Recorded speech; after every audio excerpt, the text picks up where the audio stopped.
estar falando por alguns instantes e hoje o objetivo desta mensagem é chegar a noiva no caminho do altar, né? A caminho do altar. Amém?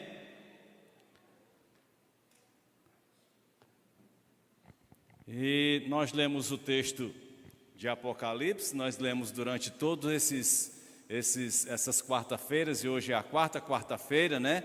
Nós lemos esse texto do Apocalipse que fala a respeito do casamento do Cordeiro e que a noiva já se aprontou conforme Apocalipse estava nos revelando, tá?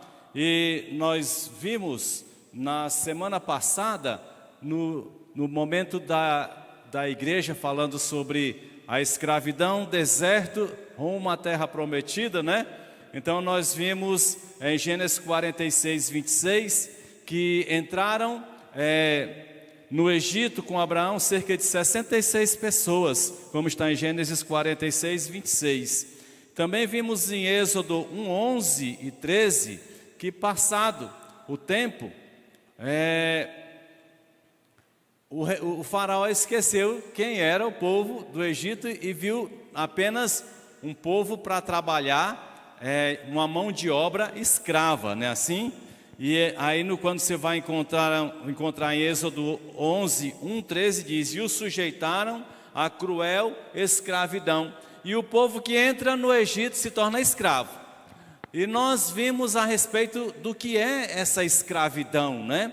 A escravidão, meus queridos, não é tão somente se tornar obrigados a trabalho forçado, não, mas também a ser tomado por aquelas práticas de vida que aquele povo tinha. Então, o povo de Israel, um povo que conheceu a Deus, este povo, ele foi esquecendo de Deus, foi se tornando incrédulo, foi se tornando idólatra, foi se tornando pessoas totalmente vazias, certo? E nós vimos isso acontecendo, mas tudo isso aconteceu cerca de 400 anos, nós vimos, né? E o povo se distanciou de Deus, se entregou à incredulidade, idolatria e todo tipo de práticas abomináveis a Deus. Assim, da mesma forma, também falamos aqui que é o ser humano hoje sem Jesus Cristo. O ser humano sem Jesus Cristo, tá? Não é estar dentro de uma igreja, não é estar fazendo alguma atividade na igreja. Estar na casa do Senhor, cultuar o Senhor, é um resultado do que nós temos, mas às vezes fazemos isso sem termos quem deveríamos ter, que é Jesus Cristo em nossas vidas. Então as pessoas que não têm Jesus Cristo realmente em suas vidas são pessoas vazias, são pessoas que não têm um norte de vida, são entregues às mais variadas formas de práticas, de procedimentos, para que venha preencher esse vazio, tá? E por aí vai da idolatria à prostituição, vai por vários caminhos que elas tomam. Então nós podemos perceber que a maioria das pessoas no mundo são pessoas vazias, querem fazer coisas vazias. E aí tem um problema com a gente quando nós temos Jesus Cristo. Por que é que a gente bate de frente com essas pessoas? Como é que você consegue bater de frente com alguém que não tem Jesus Cristo?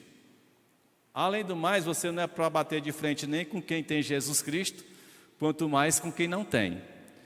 Mas com quem não tem Jesus Cristo, nós temos uma missão: orar por elas e ser testemunho para elas. Essa é a grande diferença, tá? Essa é a grande diferença. Por isso o povo ficou escravo, vazio. Isaías diz 53:6: todos nós, tal qual ovelhas, nos desviamos, cada um de nós se voltou para o seu próprio caminho. O que nós temos? As pessoas, cada um querendo seguir o seu caminho. E às vezes dentro da igreja, pessoas que têm lido a Bíblia, não têm vivido a Bíblia, têm andado no seu próprio caminho. Aí Romanos 3:23 diz: pois todos pecaram e estão destituídos da glória de Deus. Então note que todos pecaram, todos estão vazios, todos se destituíram, foram destituídos da glória de Deus. Êxodos 3, 7, 9 vai falar para a gente uma coisa muito importante. Disse o Senhor: de fato tenho visto a opressão sobre o meu povo no Egito, e também tenho escutado o seu clamor por causa dos seus feitores, e sei quanto eles estão sofrendo. Ele tem visto a opressão sobre o meu povo, diz o Senhor, sobre o seu povo. Deus tem visto a opressão neste mundo. Deus tem visto o que Satanás tem feito neste mundo. Eita, essa bicha não quer me largar. Versículo 9: pois agora o clamor dos israelitas chegou a mim, e tenho visto como os egípcios os oprimem. Mas ele disse: o clamor chegou a mim. Quando nós encontramos as pessoas sendo destruídas, cabe a nós clamar ao Senhor, tá? Por que que aquele clamor chegou ao Senhor? Porque havia mesmo naquele meio de escravidão pessoas que tinham certo conhecimento ou lembrança do que Deus foi para aquele povo no passado. Então eles clamaram. Nós precisamos aprender que no momento de escravidão, precisamos clamar. A igreja tem um papel fundamental, que é de clamar. É clamar nas trevas, é clamar onde o mundo está. Não apontar. Nós não fomos chamados para apontar erro de ninguém, condenar ninguém, levar ao inferno, dizer que está perdido. Nós somos chamados para dobrar os joelhos e dizer: Senhor, tem misericórdia. Tem misericórdia. Então, aqui nós encontramos sobre a escravidão. Mas nós vimos então Deus começar a preparar o povo ali para a saída da escravidão rumo ao deserto, para continuar até a terra prometida, né? Então nós vimos Êxodo 12, capítulo 12, verso 7, que diz assim: passe então um pouco de sangue nas laterais e nas vigas superiores das portas das casas, nas quais vocês comerão o animal. Versículo 13: o sangue será um sinal para indicar as casas em que vocês estiverem. Quando eu vi o sangue, passarei adiante. A praga de destruição não atingirá quando eu ferir o Egito. Deus está falando para nós, aqui com esse texto, que naquele momento, Ele diz: se na tua casa tiver o sinal de sangue, a morte não entrará nela. Não haverá tristeza, não haverá destruição. Quando isso aconteceu lá no Egito, então os israelitas tinham feito essa preparação de colocar o sangue nos umbrais, certo? E quando passou o anjo do Senhor e viu o sangue, ele seguia adiante, né? Era isso que estava acontecendo.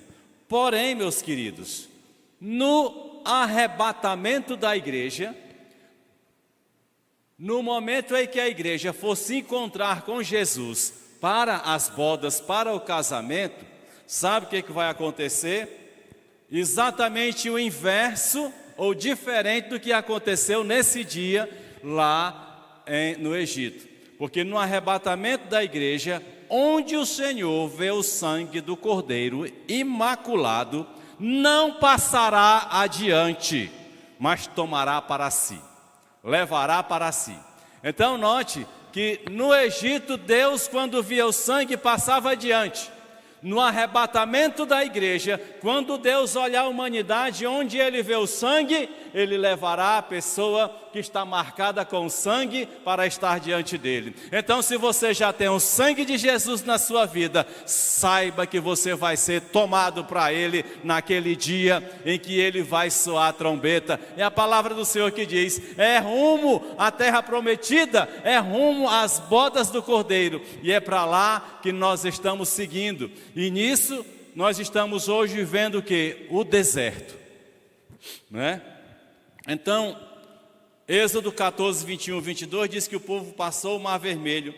E aí, então Moisés estendeu a mão sobre o mar, e o Senhor afastou ali o mar e tornou em terra seca, com um forte vento oriental que soprou toda aquela noite. As águas se dividiram.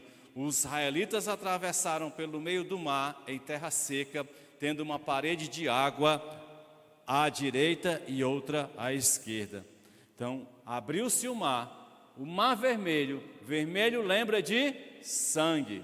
E o povo passou 40 anos, então, ali no deserto. Deserto nos fala de muitas coisas. E nós falamos domingo passado que o deserto fala de muitas e muitas coisas. Mas deserto não é castigo de Deus para nós. Porque Deus não castiga aqueles que são seus. Deus disciplina. Há uma diferença em castigar e disciplinar. Disciplinar é amar a pessoa, querer o bem dela, cuidar dela, trazer para perto de si e dizer: eu vou lhe ensinar o caminho certo. Esse é disciplinar, certo? Castigo é querer fazer sofrer. E Deus não nos castiga.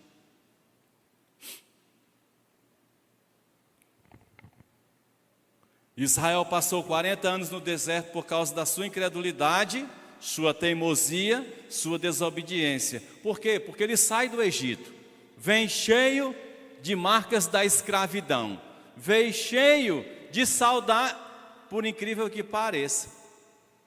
Por incrível que pareça, você vai encontrar vários momentos na história de Israel dizendo: ah, que saudade do Egito. Às vezes você se torna surpreendido na igreja dizendo: que saudade daquele tempo que eu tomava todas, que eu fazia um forrozinho, que eu vivia no mundo. Que saudade. Quantas vezes isso não passa pela cabeça da gente? Lembrando do Egito, né? Sabendo que no Egito só há escravidão, dor e distanciamento de Deus. Mas muitas vezes isso vem na cabeça da gente também, tá? Por isso nós precisamos cada dia mais estar perto do Senhor. E o deserto é um lugar de aproximação de Deus, é um lugar de dependência de Deus. A igreja está passando hoje pelo deserto, tá certo? E quem nos falou de deserto, além do deserto de Israel, quem nos falou e nos demonstrou sobre deserto foi o nosso próprio Senhor Jesus Cristo. O noivo que vem buscar a noiva, o noivo que vai se casar com esta noiva. Mateus 4:1 diz que então Jesus foi levado pelo Espírito ao deserto para ser tentado pelo diabo. Quem tenta você não é Deus, porque Deus não tenta ninguém. Quem tenta você, quem tenta a mim, é o diabo. E ele está na bola da vez, viu? Aqui na terra. O anticristo ainda não está operando na sua totalidade. É um outro assunto. Mas o diabo está com a bola da vez, tá? Então ele foi levado para o deserto. Moisés falhou no deserto. Jesus Cristo não falhou no deserto. Quando você lê Números 20:12, o Senhor, porém, disse a Moisés e Arão: como vocês não confiaram em mim para honrar minha santidade à vista dos israelitas, vocês não conduzirão esta comunidade para a terra que lhes dou. Moisés falhou, Arão falhou, Jesus não falhou. Amém? Então, diferente de Moisés, Jesus Cristo, Filho de Deus, resistiu até o fim.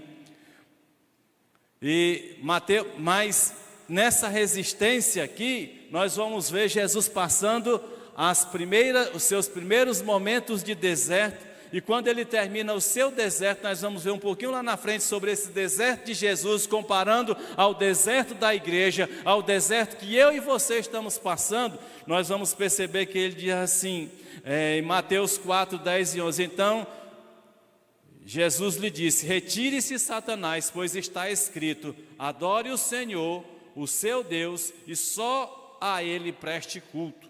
Então o diabo deixou e anjos vieram e o serviram. Mas o deserto de Jesus, nós vimos então que não acabou ali. Não acabou nos 40 dias. O deserto de Jesus acabou exatamente em João capítulo 19, versículo 30, quando ele diz assim: tendo provado, Jesus disse, está consumado. Com isso curvou a cabeça e entregou o Espírito. Ali sim acabou o deserto de Jesus. Começou a nova fase, a nova etapa, o novo momento de Jesus, que era a sua subida para esperar a hora de vir buscar a sua igreja. Então a igreja hoje está passando pelo deserto, né? Precisa então, se a igreja passa pelo deserto, vocês viram que Jesus passando no deserto, ele orava, ele estava em constante comunhão com o Senhor. Meus queridos, se nós que estamos passando hoje no deserto, como noiva, como a igreja de Jesus Cristo, nós precisamos estar constantemente em oração, em comunhão com o Senhor, porque sempre seremos alvos do inimigo das nossas vidas, que é o mesmo inimigo que atacou Jesus Cristo.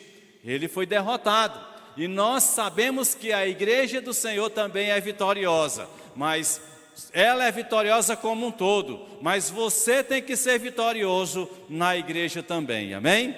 Porque se você não for vitorioso como a igreja é vitoriosa, você não faz parte da igreja. Precisa ser vitorioso, viu? Tá certo? No deserto é onde a noiva está sendo adornada, preparada para o casamento. Também está sendo experimentada. O deserto para a noiva só findará no arrebatamento. O deserto para Jesus acabou na cruz. Para nós, vai acabar nas nuvens no encontro com Jesus Cristo. É quando vai acabar o deserto. Mateus 9,15 diz assim: Jesus respondeu: como podem os convidados do noivo ficar de luto enquanto o noivo está com eles? Virão dias quando o noivo lhes será tirado, então jejuarão. Então note que enquanto Jesus estava aqui, todo mundo estava feliz. Ele subiu, começaram a jejuar. A igreja precisa jejuar, a igreja precisa clamar, a igreja precisa orar. Nós precisamos entender que a oração não é uma mera repetição, não é um dogma, não é apenas algo de você abrir a boca e dizer algumas palavras. A oração é você chamar o céu à terra. Oração é você trazer Deus à terra. Oração é você trazer o mundo espiritual ao mundo material. Isto é oração. Não é só abrir a boca e dizer meia dúzia de palavras não, gente. É você saber que ela vai gerar vida dentro de você. Ela vai fazer com que você enxergue algo que a sua visão carnal não vê. Enquanto isso não acontece, continue orando até que isso aconteça. É assim que funciona. É assim que nós vemos a vitória do Senhor na nossa casa, na nossa vida. Mas nós lastimamos, nós reclamamos, nós queremos lutar com as mesmas armas de Satanás. Não funciona. Não dá certo. Porque orar é trazer o céu para perto de você. Então há um inimigo que luta dia e noite contra a noiva, a igreja do Senhor Jesus Cristo. Esse inimigo está aí presente, tá? O primeiro inimigo, sabemos que é Satanás. Satanás não é o nome dele, né? Satanás é uma característica, é um adjetivo, que é adversário, né?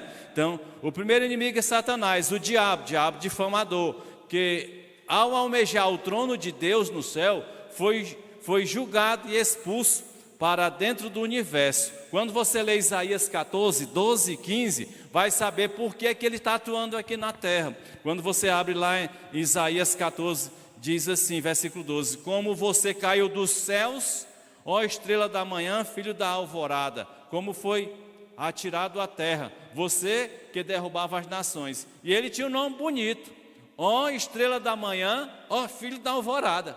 Era o nome do capeta, era o nome de Satanás, certo? Você que dizia no seu coração: subirei aos céus, erguerei o meu trono acima das estrelas de Deus, eu me assentarei no monte da Assembleia, presunção, no ponto mais elevado do monte, subirei mais alto que as mais altas nuvens, serei como o Altíssimo. O orgulho, a vaidade, a presunção, tudo isso são características deste inimigo que foi destruído por Deus, que foi condenado, está selado, está decretada a sua sentença, ela está selada. Então, esse inimigo, ele vai pagar o preço, mas enquanto ainda as grades não se fecham para ele, ele continua rodeando por essa terra e passear por ela, como diz lá em Jó. Então, continua dizendo: subirei ao monte alto, versículo 14 de Isaías 14: subirei mais alto que as mais altas nuvens, serei como o Altíssimo, mas às profundezas do Sheol você será levado, irá ao fundo do abismo, é o lugar que está reservado para ele e todos aqueles que querem seguir a Satanás. Ou você segue a Deus, ou segue a Satanás. Não tem um meio, né? Meio caminho, não. Não tem outra alternativa. Só tem essas duas, tá? Então, se você vai escolher, escolha Deus na sua vida. No momento que você escolhe seguir o caminho de Deus e se entregar ao plano traçado por Ele, você passa a ser escolhido de Deus. Porque Deus não quer que ninguém se perca. Então, a sedução de Satanás apresenta métodos e conteúdos consistentes, viu? Ele é especialista. Ele conhece cada um de nós, sabe quais são os nossos pontos fracos. Todos nós temos. Cada um tem o seu. Não se vanglorie porque você é forte em alguma área, não. E olhando para o teu irmão assim, dando uma risada assim meio de canto de boca, dizendo: aí, fraco, né? Porque todos nós somos fracos em algum lugar e Ele sabe qual é o lugar da nossa fraqueza. A gente tem que clamar ao Senhor e ter também compaixão dos nossos irmãos, quem quer que seja, né? Então, ponto de partida dele foi a sedução de Adão e Eva, como está lá em Gênesis 3, de 1 a 6. E esta foi a primeira sedução no universo. É obra de Satanás de querer usurpar o reino de Deus, obstruindo o propósito, o plano e o gerenciamento de Deus. A regra é: o perdedor virá escravo do vencedor. Por isso que quando você se entrega a Satanás, não é obrigado você fazer feitiçaria, não. Entregar a Satanás é você se entregar aos pecados, aquilo que desagrada a Deus, gente, tá? Ter prazer em fazer aquilo que desagrada a Deus, é viver uma vida dúplice, é viver como se tivesse aqui hoje de branco e amanhã acolá roupa manchada. Nós precisamos entender isso. Deus não aceita isso. Então, 2 Pedro 2,19, ele traz para nós uma importante demonstração desse cuidado que nós devemos ter. É porque às vezes a gente foi catequizado, seja por igreja tradicional, ou igreja renovada, ou igreja de qualquer natureza, que nós precisamos ter um padrão de comportamento material, que se a gente não atingir esse padrão de comportamento material, nós estamos no inferno. Para alguns jogar bola vai para o inferno, para alguns ir a uma praia vai para o inferno, para alguns ir para o cinema vai para o inferno, para alguns comer carne de porco vai para o inferno, para alguns vai fazendo muitas outras dogmas e as pessoas vão indo para o inferno por coisas materiais. Elas não percebem que a palavra de Deus, ela é essencialmente espiritual. E a nossa transformação é de dentro para fora. não é forçado de fora para dentro. Tem gente que diz que se você tiver um negócio aqui, é mulher, homem não, né? Tiver um negócio aqui, diz que é travesseiro de Satanás. Pelo amor de Deus. E se você tiver uma correntinha aqui, diz que você está acorrentado por Satanás. Então são coisas materiais. E as pessoas vão se forçando a acreditar nisso. E esquecem que tudo dentro de nós, ele começa de dentro para fora. É a entrada de Jesus dentro de nós. A entrada dele nos move a ter compaixão. É diferente. Mas Satanás, ele quer fazer que a gente veja o seguir a Jesus Cristo como atos religiosos. É o próprio Satanás que faz isso. É o próprio Satanás que cria religiões. É o próprio Satanás que inventa mil e uma coisa para te distanciar daquele que foi a cruz do Calvário por você. Porque tem pessoas que estão na igreja, passam um mês na igreja e ela não passou um minuto meditando em Jesus Cristo. Acredita nisso? Ela acredita em não perder o horário, ela acredita em ter que ler a Bíblia, ela acredita em tudo, mas ela não tem um momento com Jesus Cristo genuíno. E o que interessa é Jesus. Quem vai viver com a noiva é o noivo. A noiva está a caminho de lá e a noiva precisa abrir os olhos. Então, segundo Pedro 2,19 diz, prometendo-lhe liberdade, eles mesmos são escravos da corrupção, pois o homem é escravo daquilo que o domina. O que me domina, eu sou escravo. Se eu sou dominado por Deus, sou servo dele. Se eu sou dominado pelo futebol, se eu deixo de ir à casa do Senhor para ficar vendo futebol, eu sou escravo do futebol. Se eu deixo de estar na casa do Senhor por causa da namorada, do namorado, se eu deixo de servir ao meu Deus para estar ali, eu sou escravo desta pessoa. Por isso Pedro diz, prometendo liberdade, eles mesmos são escravos da corrupção, pois o homem é escravo daquilo que o domina.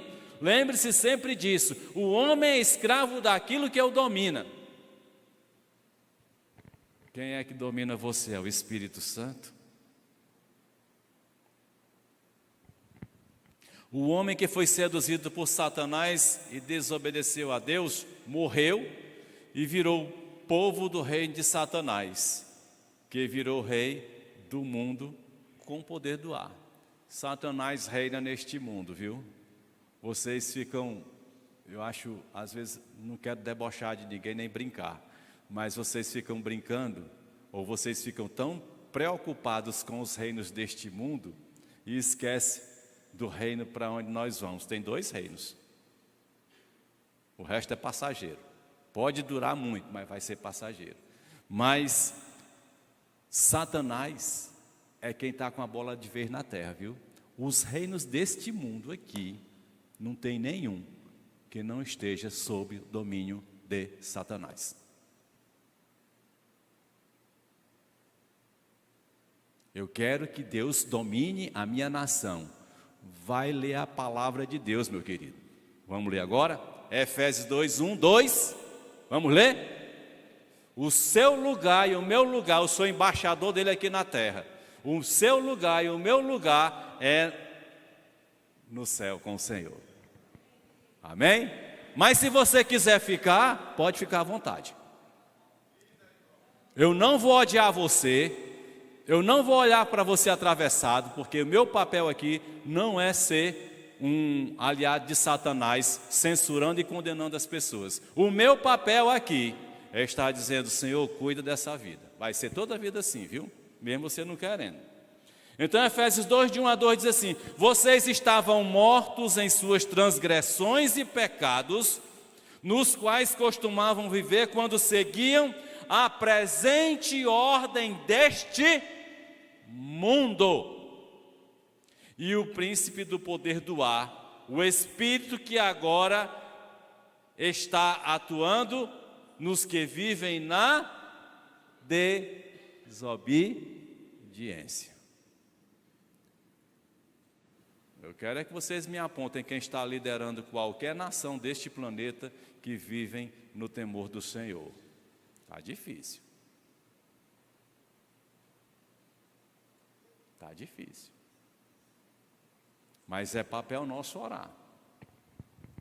Então seduz constantemente a noiva, a igreja, assim como tentou Jesus Cristo, o noivo. O diabo tentou seduzir até mesmo o Filho de Deus, Jesus, usando o método que ele usou para seduzir Eva e depois Adão.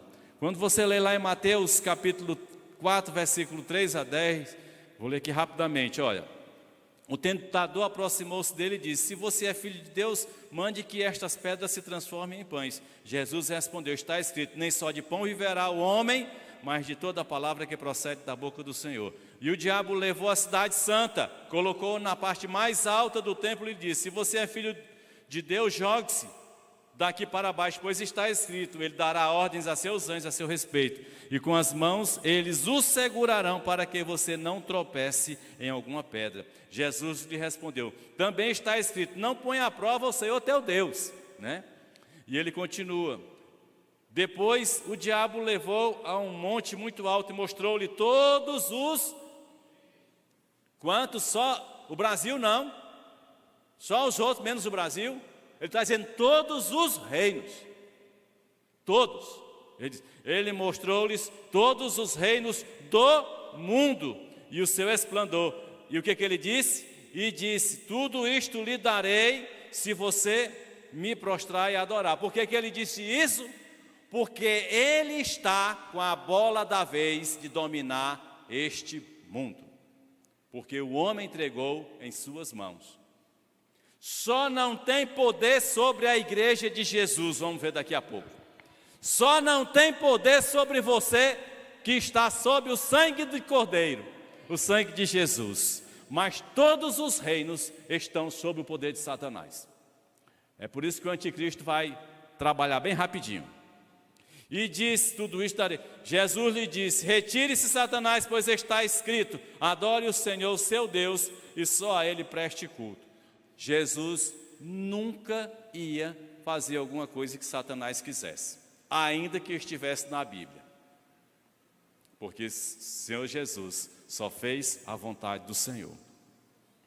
E ele continuamente seduz santos, os santos da mesma forma. Satanás, que tentou seduzir Jesus, seduz a noiva, a igreja, dia e noite.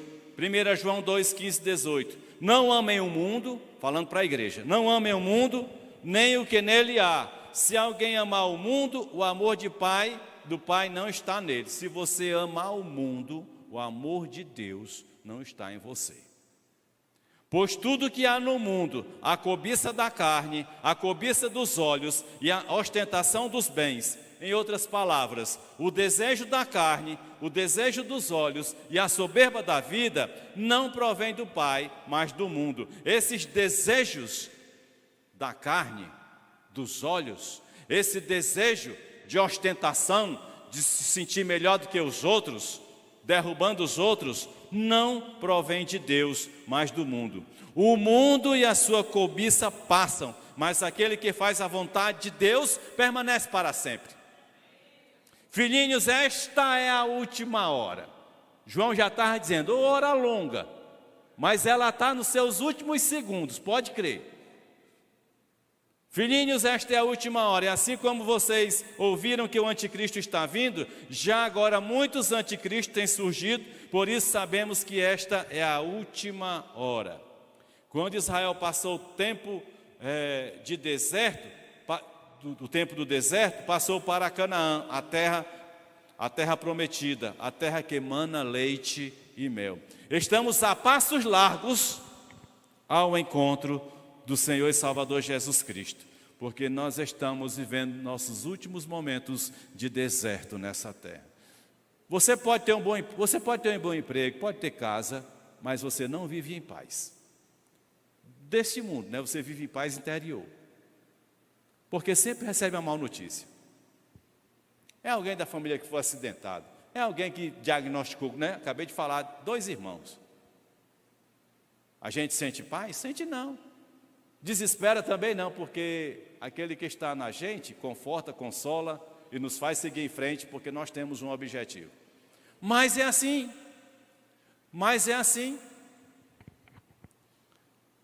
E observe que Josué 3, 5 e 17 diz: Josué ordenou ao povo: santifiquem-se, pois amanhã o Senhor fará maravilhas entre vocês. É a mesma coisa que ele está dizendo para a igreja: santifique-se, porque a qualquer momento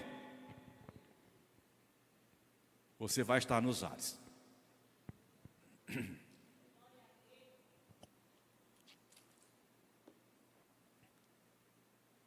Os sacerdotes que carregavam a arca da aliança do Senhor ficaram parados em terra seca no meio do Jordão, enquanto todo Israel passava, até que toda a nação o atravessou também em terra seca. Israel passa pelo Mar Vermelho, 40 anos de deserto, e agora passa o Jordão, terra prometida. Deus sempre envia socorro, reforço e livramento no deserto. Aí observe, Deus cuida de você no deserto, viu? Deus cuida de mim. Eu tenho prova disso constantemente. E eu sei que Deus cuida de você. Deus cuida de você no deserto. Êxodo 40, 38 diz assim: de dia a nuvem do Senhor ficava sobre o tabernáculo, e de noite havia fogo na nuvem, à vista de toda a nação de Israel em todas as suas viagens. Neemias 9, 19: foi por tua grande compaixão que não os abandonaste no deserto. De dia a nuvem não deixava de guiá-los em seu caminho, nem de noite a coluna de fogo deixava de brilhar sobre o caminho que deviam percorrer. Era a providência de Deus. E vocês sabem, podem me dizer o que significava a nuvem de dia e a coluna de fogo de noite? Era proteção, né? Era guiar, era conduzir. Mas sabe quem eram? Anjos. Aquela coluna de fogo era o anjo. Aquela nuvem era um anjo. Como é que você sabe? Hebreus 1, 6, 7, 14. O importante é provar aquilo que a palavra de Deus mostra, né? Não é inventar história não, viu? É levar a igreja a uma consciência de que ela é protegida e guardada e blindada pelo Senhor. É levar a igreja uma consciência de que tem que ser santa e viver para abençoar as pessoas. É para isso que estamos aqui, viu? Aí diz assim Hebreus: e ainda quando Deus introduz o primogênito no mundo, diz: todos os anjos de Deus o adorem. Quanto aos anjos, ele diz: ele faz dos seus anjos ventos e dos seus servos clarões reluzentes. Os anjos não são todos eles espíritos ministradores enviados para servir aqueles que hão de herdar a salvação? Quem é que vai herdar a salvação? Quem é? Diga assim: sou eu. Bata assim, tenha medo não. Sou eu. Então os anjos do Senhor estão enviados nesta terra para guardar você. Ninguém pode lhe tocar se você não der brecha. Se você não abrir a porta e deixar o maligno entrar, nenhum espírito maligno, ninguém poderá tocar você, porque a palavra de Deus me garante que aqueles que vão herdar a salvação, a noiva do Cordeiro, aquele que vai se encontrar com Jesus Cristo, esses são guardados pelos anjos, porque eles estão a serviço daqueles que hão de herdar a salvação. Creia, receba, viva essa palavra. Deixa ela entrar em você. Chega de religiosidade. Chega de tecnicidade. De teologia material. De coisas da mente. A gente estava na reunião quarta-feira com algumas pessoas orando, e ele estava falando, o que a gente pensa não interessa porque é lógico, o que a nossa mente processa não interessa porque é lógico, o que interessa para nós é o que vem de dentro, porque vem do Espírito. E diz, como é que você sabe que isso acontece? Eu não sei como acontece, mas acontece porque eu sei que está acontecendo. Mas quem foi que te disse? O Espírito que habita em mim. É assim que funciona. A gente tem trabalhado isso nas quartas-feiras, e algumas pessoas têm percebido como há mais poder de Deus do que o mero conhecimento técnico que as pessoas têm da Bíblia, de dizer, eu sei decorar a Bíblia de Gênesis, Apocalipse, sei tudinho. O que você falar, eu sei. O diabo também sabe. Mas é o que dentro de nós acontece. Então ele fala a respeito disso, né? Que os anjos não são todos eles espíritos ministradores enviados para servir aqueles que hão de herdar a salvação. E ainda no deserto, Deus cuidou do seu povo. Ainda no deserto que já a igreja está vendo, Deus não vai deixar faltar nada para a gente. Êxodo 16:4. Diz, porém, o Senhor a Moisés, eu lhes farei chover pão do céu, o povo sairá e recolherá diariamente a porção necessária para aquele dia. Com isso os porei à prova para ver se seguem ou não as minhas instruções. Ele diz, eu farei chover pão do céu. No deserto de Israel, ninguém morreu de fome. Deus cuidou o tempo todo. Salmo 78, 23 a 27 diz, contudo ele deu ordem às nuvens e abriu as portas do céu, fez chover maná para que o povo comesse, deu-lhe o pão dos céus. E vós, homens, comeram o pão dos anjos no deserto. Quem alimenta a gente são os anjos.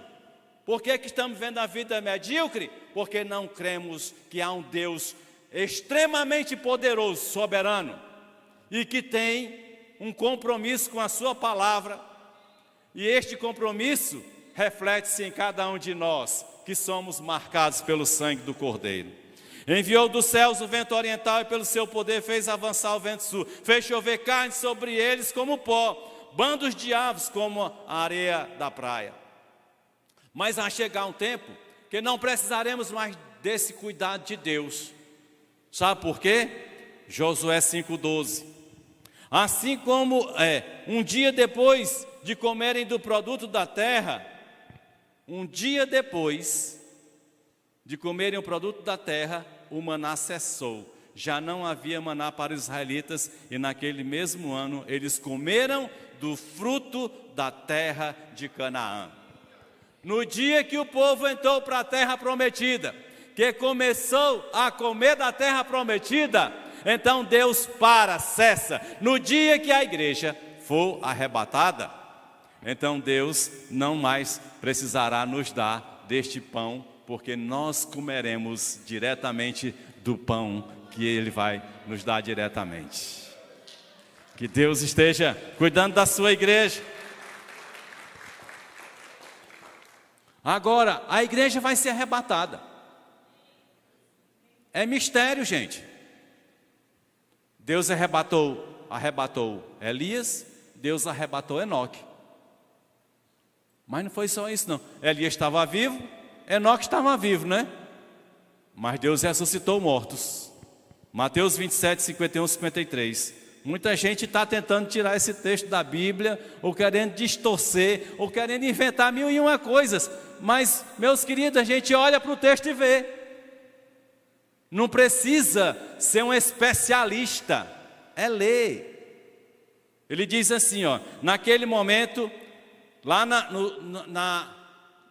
no sacrifício, né, na cruz, na morte de Jesus, ele diz, naquele momento o véu do santuário rasgou em duas partes, de alto a baixo.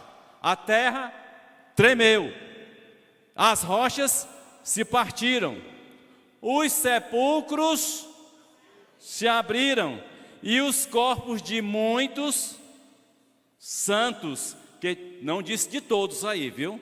De muitos, presta bem atenção.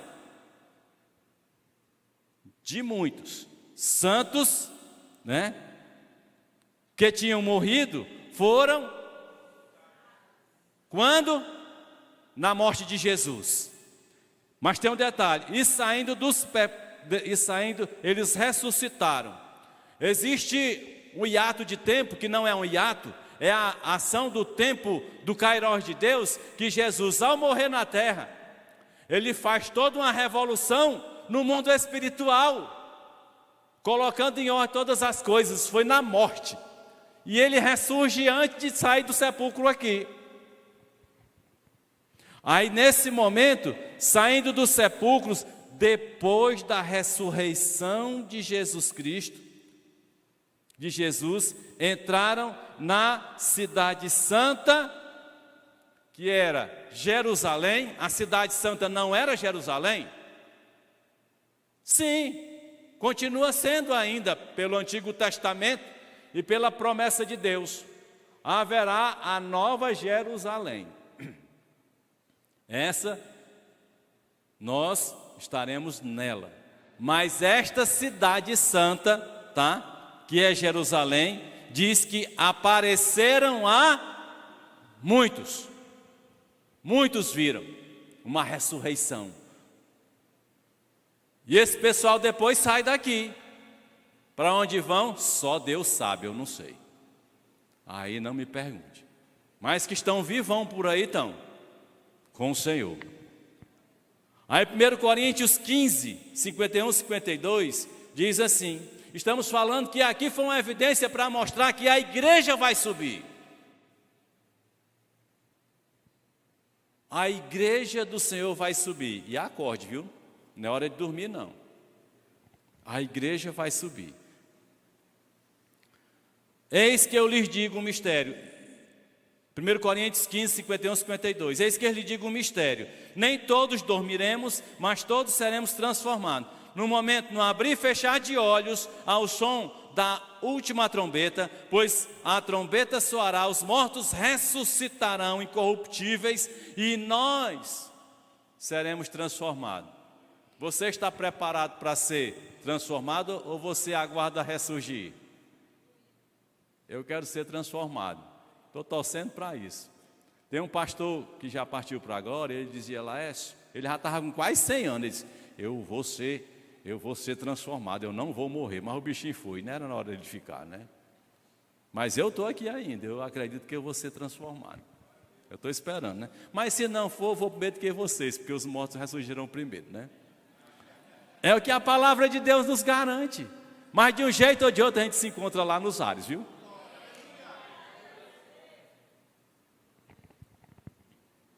Eu conheci um pastor que disse: Lécio, eu não quero ser transformado não, eu quero ressurgir. Ele disse: por quê?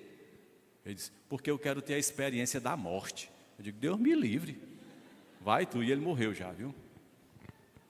1 Tessalonicenses, a Dias pregou aqui sobre o arrebatamento, quinta-feira. Se você não assistiu, você vai lá e assiste depois de novo, tá? Também estas meditações estão todas no nosso canal da igreja. Você pode ir lá e rever todas as mensagens, analisar e pedir o Espírito Santo para lhe revelar, porque com certeza a palavra de Deus ela é poderosa para mudar todos os nossos conceitos, preconceitos e barreiras e darmos um mergulho assim rumo à presença do Senhor, amém? 1 Tessalonicenses 4, 13 a 15.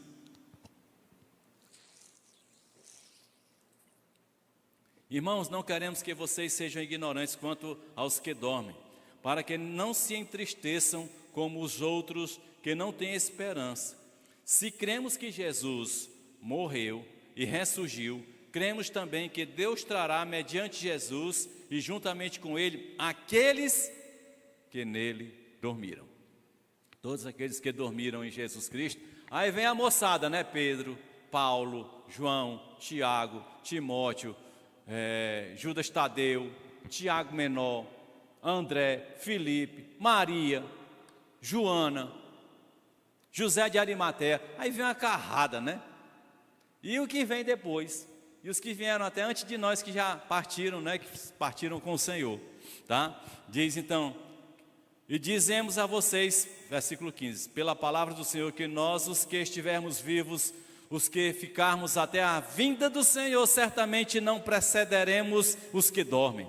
Pois dada a ordem com a voz do arcanjo, o ressoar da trombeta de Deus, o próprio Senhor descerá do céu, e os mortos em Cristo ressuscitarão primeiro. É a ida de encontro. Depois disso, os que estivermos vivos seremos arrebatados, como quem? Como Elias e como Enoque, né?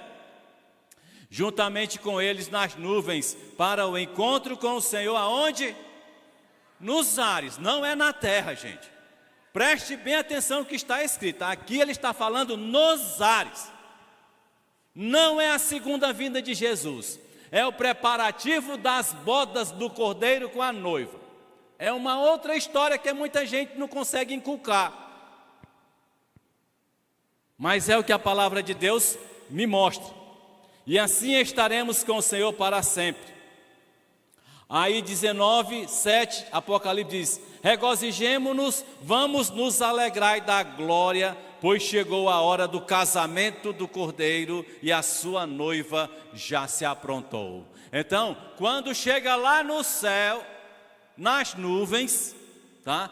Nas nuvens, Jesus pega a sua noiva, arrumou ela todinha, deu aos que foram, os que dormiram receberam novos corpos. A nós que tínhamos este corpo foi transformado, recebemos, ficou tudo arrumadinho, a carne, né? Porque a carne já foi complicada durante a vida toda, viu?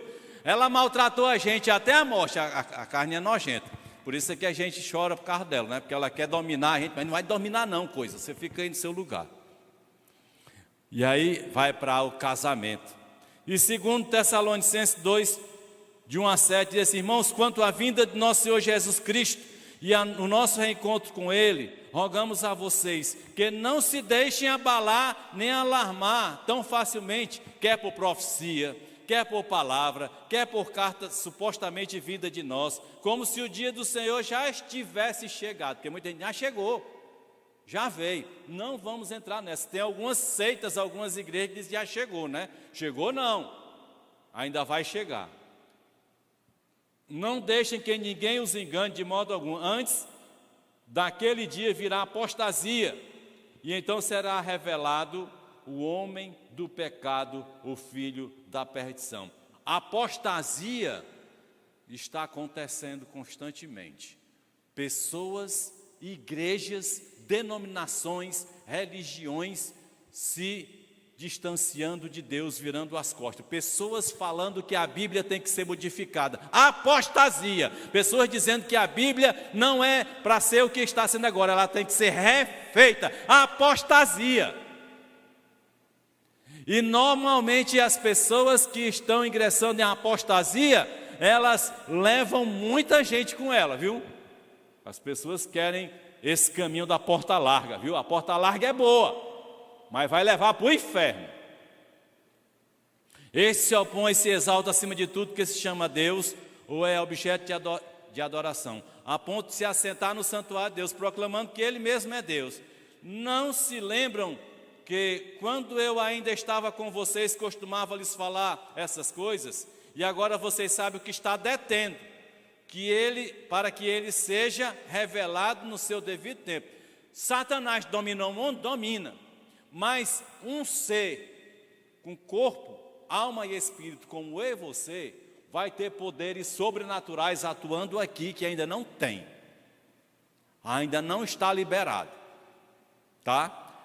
Quem está atuando sobrenaturalmente com corpo, alma e espírito é a igreja de Jesus Cristo. Porque a igreja é formada de pessoas que têm corpo, alma e espírito. É quem está atuando, tá? Então, e agora você sabe o que está detendo, para que ele seja revelado no seu devido tempo. A verdade é que o mistério da iniquidade já está em ação, claro, restando apenas que seja afastado aquele que agora o detém. Sabe quem é que detém? O Espírito Santo. Mas o Espírito Santo, ele está cravado na igreja. para ele sair, vai levar a igreja. A igreja não fica sem o Espírito Santo. A igreja que vai ficar sem o Espírito Santo, leia a parte de Apocalipse, capítulo 2, 3, que vai falar da igreja de Laodiceia. É a igreja que não tem o Espírito Santo, deixou o Espírito Santo lá de fora. Essa vai ficar. Essa vai para a grande tribulação. Mas a igreja que tem o Espírito Santo, ela vai subir para o casamento. Não vamos falar do casamento não, porque nós só falamos até aqui. O casamento vai acontecer. Estamos rumo ao altar com Jesus Cristo. Ele está chegando, viu? Ele está falando da igreja cheia do Espírito Santo. Então, a igreja com o Espírito Santo mantém sua candeia acesa e azeite na vasilha. Não é só na candeia não, viu? A parábola diz que as que subiram para o casamento tinha a reserva na vasilha. Mateus 16, 18, 19. Por que a igreja é fundamental a sua saída para que o anticristo venha agir? Vou dizer para vocês por quê, porque a Bíblia me disse. Mateus 16, 18, 19. E eu lhe digo que você é Pedro, e sobre esta pedra edificarei a minha igreja, e as portas do Hades, do inferno, não prevalecerão contra ela. A igreja tem autoridade para calar as forças do inimigo hoje. Então ele não vai poder agir. Eu lhe darei as chaves do reino dos céus. O que você ligar na terra terá sido ligado nos céus, e o que você desligar na terra terá sido desligado no céu. Deu a quem? A Pedro? Não. Deu à igreja. A igreja tem as chaves, a igreja é quem liga, a igreja é quem fala, a igreja é quem se manifesta. A autoridade da igreja, Marcos 16, 17, 18 diz: e estes sinais acompanharão os que crerem em meu nome, expulsarão demônios. Quem é que tem autoridade? A igreja. Quem é a igreja? Você. Não é você que tem que correr do Satanás, não. Satanás corre com medo de você.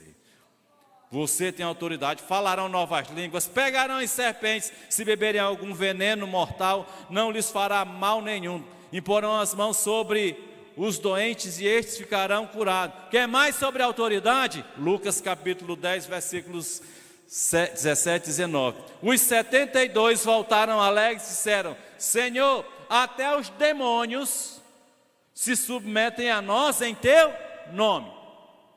Como é que o anticristo vai poder se manifestar se a igreja estiver aqui, gente? Só de Laodiceia. A igreja morna. Como é que a igreja que tem o azeite, a virgem prudente, vai permanecer aqui se Deus, Jesus Cristo, nos diz isso? E ele respondeu, Jesus: eu vi Satanás caindo do céu como um relâmpago, e eu lhes dei autoridade para pisarem sobre cobras e escorpiões e sobre todo o poder do inimigo, e nada lhes fará dano. Então, essa é a época da igreja, é a época de autoridade da igreja.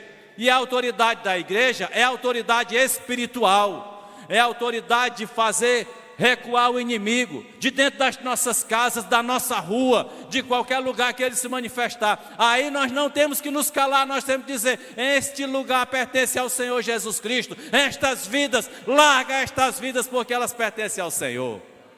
E deixa que o Senhor vai agindo, ele estremece você na presença dele. Então ele fala isso. Agora, haverá a segunda vinda, que nós não vamos falar hoje, mas só para vocês terem uma ideia, vai ficar para a próxima série, quando diz assim, Atos 1, 8 a 12. Mas receberão poder quando o Espírito Santo descer sobre vocês, serão minhas testemunhas em Jerusalém, em toda a Judéia, Samaria e até os confins da terra. Jesus, tendo dito isso, foi elevado às alturas enquanto eles olhavam, e uma nuvem o encobriu da vista dele. Aquela nuvem lá que encobriu é onde ele vai se encontrar com a noiva, lá em cima. Mas vamos continuar. E eles ficaram com os olhos fixos no céu. Enquanto ele subia, de repente surgiram diante deles 2 varões vestidos de branco, que lhes disseram: Galileus, por que vocês estão olhando para o céu? Este mesmo Jesus, que dentre vocês, aqui falando para eles lá, para nós não, que nós somos igreja, dentre vocês lá, o povão que estava vendo Jesus, dentre vocês, certo? Foi elevado ao céu, voltará da mesma forma como o viram subir. Não é no céu, é como viram subir, ele vai voltar, é a segunda vinda. Ele vem para a terra, mas aí fica para outra história. E sabe para onde ele vai nessa segunda vinda? Então eles voltaram para Jerusalém, vindo do monte chamado das Oliveiras. É lá para aquelas bandas lá. Os principais eventos proféticos da Bíblia vai ser lá em Israel mesmo. Quer queira, quer não. Nós vamos pegar só com as rebarbas dos eventos, viu? Mas ainda bem, né, que a gente pega alguma coisa.